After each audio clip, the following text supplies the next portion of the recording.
क्या आपने कभी सोचा है सुनीता विलियम्स और बच विल्मोर का स्पेसक्राफ्ट समुद्र में क्यों बल्कि धरती पर क्यों नहीं उतरा? स्प्लैश डाउन एक ऐसा प्रोसेस जिसकी मदद से स्पेसक्राफ्ट को पानी में उतारा जाता है। स्पेसक्राफ्ट को धरती पर लैंड कराने का यह सबसे आसान और सेफ प्रोसेस है। स्पेस से धरती पर लौटते समय स्पेसक्राफ्ट की स्पीड बहुत तेज होती है और टेम्परेचर भी बहुत ज्यादा होता है, जिसे स्लो करना जरूरी होता है। ऐसे में पृथ्वी के टेम्परेचर में आते ही स्पेसक्राफ्ट और गर्म हो जाता है। लैंड करते समय फ्रिक्शन क्रिएट होता है और सूखी जमीन पर उतरना खतरनाक हो सकता है, जिसके कारण वो ब्लास्ट भी हो सकता है। आपको याद होगा 1 फरवरी 2003 का समय, जब कल्पना चावला धरती पर वापस आ रही थी, लेकिन धरती के एटमॉस्फेयर में एंटर करते ही कोलंबिया स्पेस शटल टूट गया और उसमें आग लग गई, जिसमें कल्पना चावला सहित सभी 7 अंतरिक्ष यात्रियों की मौत हो गई थी। इसलिए इस बार स्पेस एजेंसी ने दूसरे तरीके को अपनाया है। मतलब जिस कैप्सूल से सुनीता विलियम्स और बुच विल्मोर वापस आ रहे थे, उसकी स्पीड 28,000 किलोमीटर प्रति घंटे थी और उसका टेम्परेचर 1600 डिग्री था। स्पेसक्राफ्ट की स्पीड को कम करने और यात्रियों की सुरक्षित लैंडिंग के लिए स्पेसक्राफ्ट को पैराशूट की मदद से पानी में उतारा गया।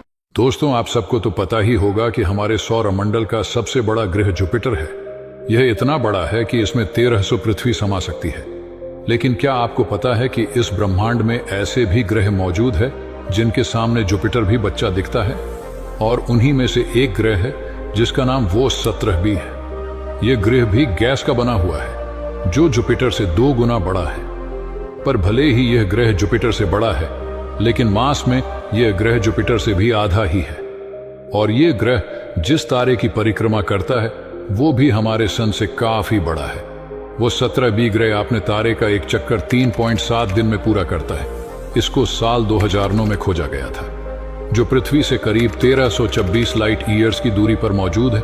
और अगर आपको भी ऐसी चीजों में इंटरेस्ट है तो हमारे साथ जुड़े रहे। क्या आपने कभी सोचा है कि एक फुटबॉल स्टेडियम जितने बड़े इंटरनेशनल स्पेस स्टेशन को स्पेस में कैसे पहुंचाया गया और वहां ये कैसे काम करता है? इंटरनेशनल स्पेस स्टेशन को एक बार में नहीं बल्कि कई हिस्सों में भेजा गया। 1998 में रूस ने इसका पहला हिस्सा अंतरिक्ष में भेजा और फिर अमेरिका, यूरोप और कई देशों ने मिलकर इसके अलग अलग मॉड्यूल लॉन्च किए। स्पेस में जाकर इन हिस्सों को रोबोटिक आर्म और एस्ट्रोनॉट्स की मदद से जोड़ा गया। फिर धीरे धीरे यह 400 टन का एक विशाल स्टेशन बन गया, जो लगभग 80 अफ्रीकी हाथियों के वजन के बराबर है। और यह हर 90 मिनट में पृथ्वी का एक चक्कर लगाता है। और यह धरती से 400 किलोमीटर ऊपर है, जो करीब 45 माउंट एवरेस्ट हाइट जितना ऊपर है। लेकिन वहाँ बिजली और हवा कैसे मिलती है? ISS के बड़े सोलर पैनल सूरज की रोशनी से बिजली बनाते हैं और एक खास सिस्टम वहाँ ऑक्सीजन बनाकर एस्ट्रोनॉट्स को जिंदा रखता है। आज ISS पर वैज्ञानिक कई तरह की रिसर्च करते हैं, जिनमें ह्यूमन हेल्थ, अर्थ साइंस और अंतरिक्ष में जीवन पर प्रभाव शामिल है, और ताकि हम भविष्य में मंगल और उससे भी दूर तक जा सके।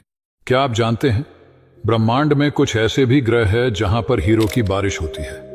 वो ग्रह है बृहस्पति और शनि ग्रह।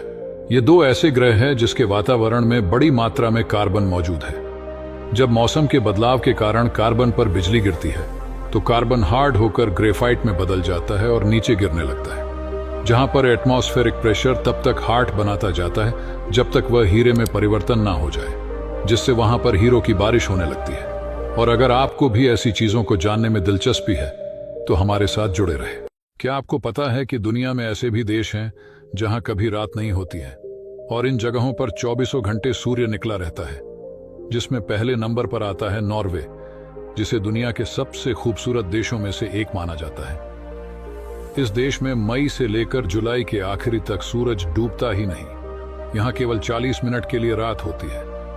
दूसरे नंबर पर आता है फिनलैंड, जहां गर्मी के मौसम में यहां करीब 73 दिनों तक यानी मई से जुलाई के अंत तक सूरज अपनी रोशनी बिखेरता रहता है।